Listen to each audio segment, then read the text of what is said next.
There's no feeling more discouraging than starting over, and that's what you're about to experience if you keep playing this game. It's going to be deeply frustrating. You may trade some of that frustration for disappointment if you are willing to admit that the mistake was yours and only yours, but the feeling will only get more intense the longer you play. You're going to want to keep playing, and every time you don't, every time you find the strength to keep going, you will only be setting yourself up for a bigger fall. And if you manage to get to the top, will that make you feel good? Will you feel that it's all being worth it? I think you will.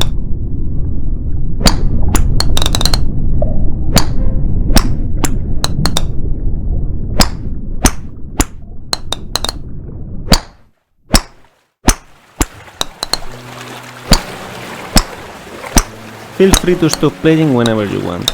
Your progress will be saved automatically. Your dose of progress too.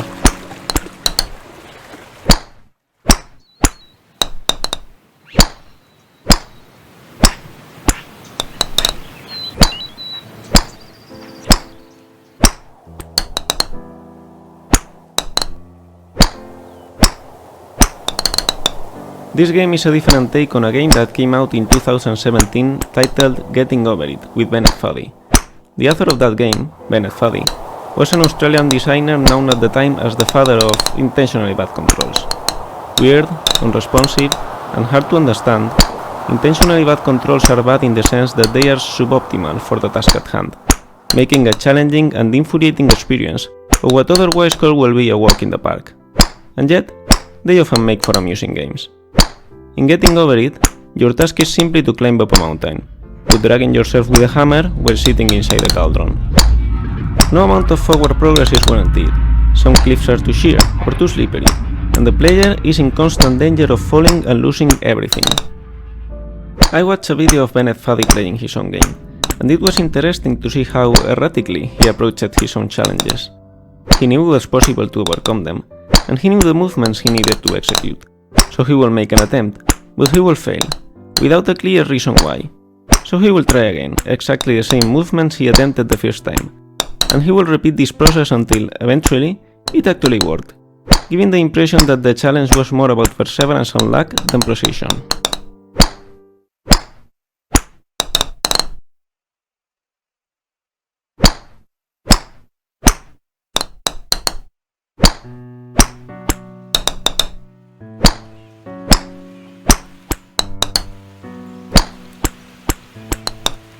In Getting Over It, Bennett Foddy claims that frustration is essential to the act of climbing, but I disagree. Frustration might be essential to having a real challenge, an obstacle that you are not guaranteed to be able to overcome, but the act of climbing itself can be enjoyable. Climbing in Getting Over It is not frustrating because you can easily fall down and lose all your progress, but because controlling the main character is infuriating. Of course, falling and losing all your progress is also frustrating. But the worst part is not that you have to climb it all over again, it's that you have to fight with the controls while doing so. This game is pretty much like Getting Over It. You need to climb up a world made of pre-made assets while the game creator talks to you about the game itself.